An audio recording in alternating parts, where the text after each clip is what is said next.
All right, guys. Injuries from the game. John Feliciano will be in the concussion protocol. Debo still the same as last week with his knee and ribs. He'll be day-to-day. Updates on the players who missed the game. Elijah Mitchell, knee, he'll be day-to-day this week. And Juwan Jennings with his shin, day-to-day. Go ahead, guys.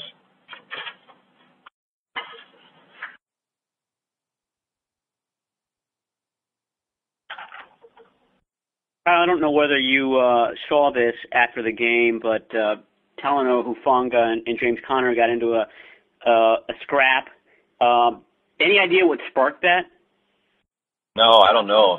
I had some friends send it to me last night, so I saw last night probably just like you guys did, but I really don't know what started it. There was nothing on the tape.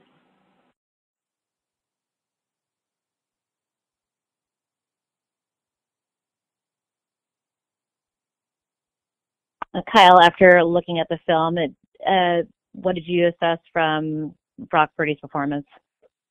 A lot like I think we felt last night. I mean, he was pretty good. He made all the right throws, and the line played well, gave him some good time, some real good pockets. I thought all the eligibles, receivers, tight ends, running backs played well, but he was awesome yesterday.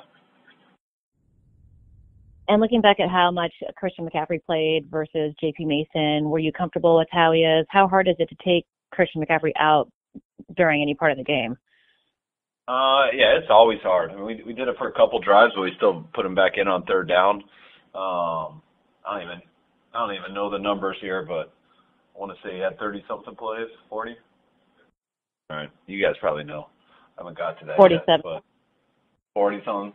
Yeah, 47. It was only 55 plays in the game, which was smaller. And yes, we would love to have him a little bit more rest, but he is extremely tough to take out. Kyle, is it noticeable to you how the offensive line has improved from week one to this point? Yes. I mean, yesterday they were unbelievable, but they had some pretty big challenges there in week one. They've had a little bit each week, but week one was probably the toughest so far, and I think this week coming forward will be another huge challenge. And what makes the Cowboys such a huge challenge?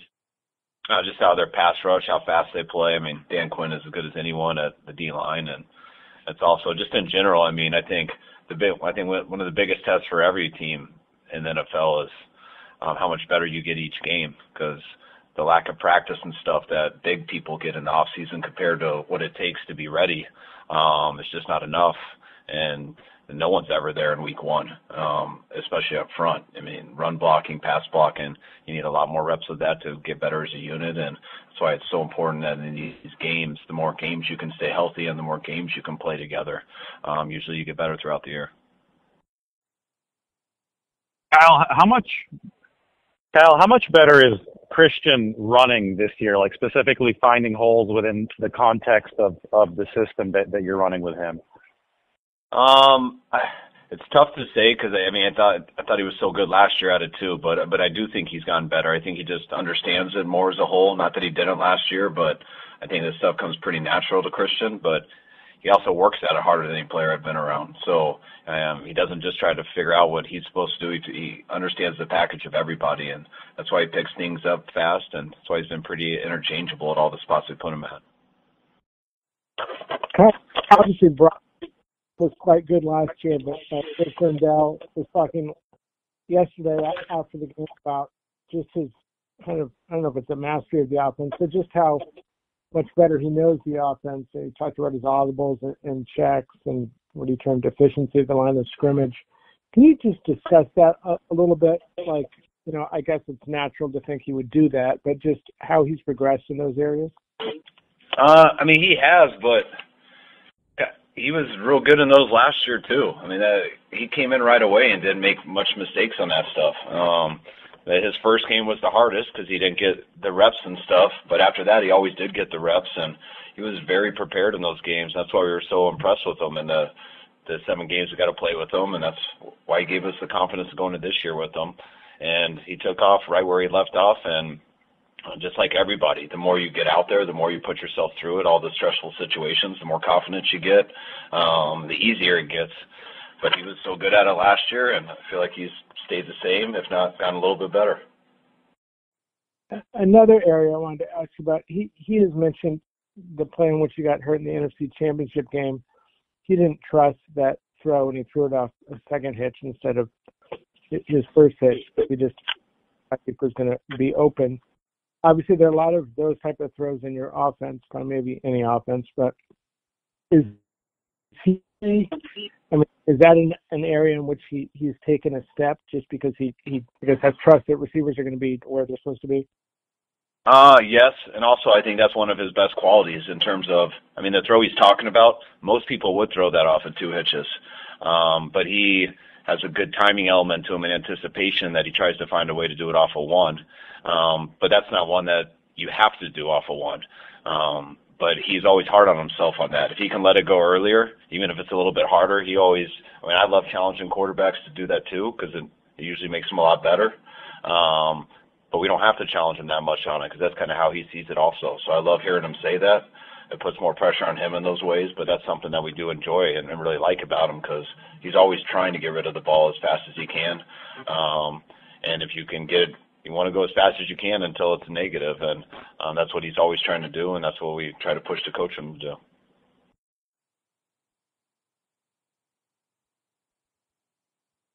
Kyle, Ji'Ayir Brown made a great special teams tackle yesterday. How has he been progressing? I mean, I know you've got Gibson and Hufanga as their starters, but what have you seen from the rookie? I mean, him going through the season with us so far, I mean, it feels like we got the right guy. I mean, just the way he carries himself each day on the practice field. He's really owned his role. When he's taking the backup reps at safety, he's getting better in all of it. The special team stuff, he gets better each week, and he's become a real force out there. I know how much confidence Schneider has in him on our special teams, and when he does get his opportunity, he's going to be ready. He does everything the right way, and he's a very good football player, and guy I'm real glad that we have here. Kyle, you mentioned what a challenge. You mentioned what a challenge Dallas is earlier, Kyle. I know you know how good your team is, obviously, but when you get a team like this on a Sunday night, is there something about this kind of game that you look forward to really kind of see where you guys stand?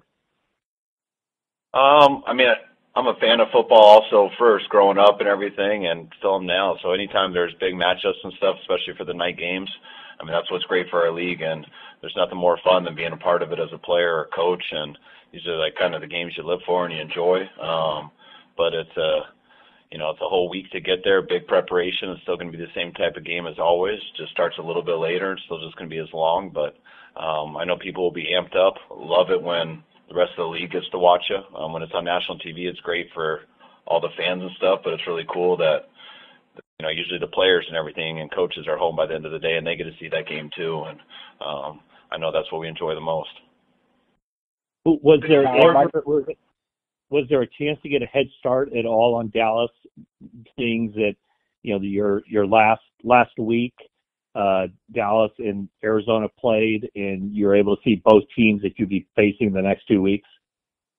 I mean, you get to see a little crossover, so some of that goes, but you never prepare. I really never prepare the week before. It takes away from the week that you're at, and there's always time to get it done. And once we just finished up with our players with Arizona, and once I'm done with you guys, it'll be 100% committed to that till that game's over. Kyle, there was a lot of talk last night about the amount of trust everybody has in each other and how much fun everybody is having playing football together. Are you seeing that with this team? Is this a team that you feel like is maybe one of a team that's having the most fun that you've coached? I mean, I feel like that's where we've gotten the goal is to get there, and I thought our team was like that last year. I mean, I think we went on that roll, and we felt pretty invincible and stuff. And every year's a new year, so you got to start that over. But we got a lot of carryover from last year with that, with some of the guys. And I think through our experiences and stuff, came into this year a little bit more, I think, ready to go, to tell you the truth. And they know how last year ended, and they've been very excited to get this year started. And you can kind of feel it right away. I mean, you could feel it in week one, I felt like, at Pittsburgh. And I thought last year it took us a little bit more to get to, more towards the middle of October, end of October. But I think we've gotten there faster now, and the challenge is to keep improving because only do one or two things, get better or worse. So we got to make sure we keep improving.